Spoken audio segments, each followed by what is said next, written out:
बिहार में लोकसभा चुनाव के बाद रुपौली उपचुनाव में सियासी घमासान छिड़ा हुआ है। यहां जदयू से बागी बीमा भारती को महागठबंधन ने राजद से उम्मीदवार बनाया है, तो जदयू के टिकट पर कलाधर मंडल चुनावी मैदान में है। निर्दलीय प्रत्याशी के तौर पर शंकर सिंह भी लोजपा से इस्तीफा देकर चुनावी मैदान में है। ऐसे में सबकी निगाहें पूर्णिया के सांसद पप्पू यादव पर टिकी हैं कि आखिर पप्पू यादव किसकी तरफ जाएंगे। एबीपी न्यूज से खास बातचीत करते हुए पप्पू यादव ने एक अलग ही विकल्प का दावा कर दिया है। पप्पू यादव ने कहा कि शुक्रवार नामांकन के अंतिम दिन शाम तक एक नया चेहरा रुपौली विधानसभा की जनता को मिलने जा रहा है। पप्पू यादव ने कहा कि उनकी बात प्रशांत किशोर से हुई है और दोनों मिलकर एक नए विकल्प के तौर पर जनता के सामने आने वाले दिनों में उम्मीदवार के इंतजार में है। शाम ढलते ढलते रुपौली उपचुनाव में एक नया उम्मीदवार दिख जाएगा। रुपौली की जनता के लिए बहुत ही धर्म संकट की चीज है और मैं अभी 2-3 दिनों तक मैं लगातार हम और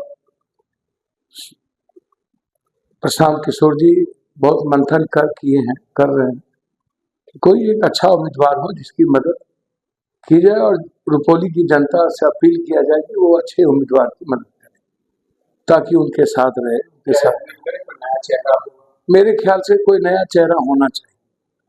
मैं उम्मीद करता हूं कि कोई एक ऐसा चेहरा जो आज आपको देखने को मिल सकता है शाम तक, यदि ऐसा चेहरा आया तो हम और प्रशांत किशोर जी दोनों मिलके उस चेहरे के साथ खड़े। पप्पू यादव ने कहा कि महागठबंधन अगर सीपीआई उम्मीदवार को टिकट देती तो उनका समर्थन पप्पू यादव करते, लेकिन महागठबंधन ने बीमा भारती को उम्मीदवार बनाया है।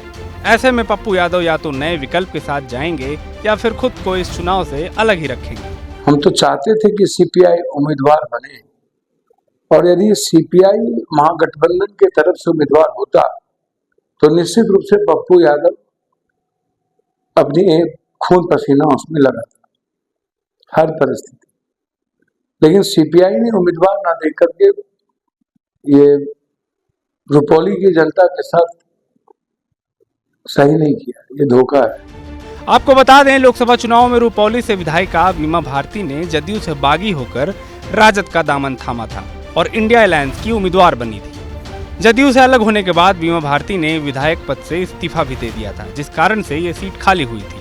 अब इस सीट पर उपचुनाव हो रहे हैं और फिर से बीमा भारती उम्मीदवार हैं। बीमा भारती को लोकसभा चुनाव में पप्पू यादव से करारी शिकस्त मिली थी और उनकी जमानत जब्त हो गई थी।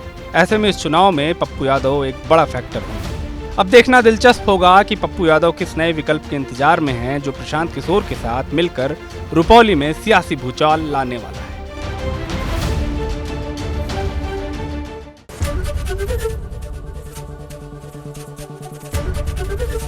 एबीपी गंगा, खबर आपकी, जुबान आपकी।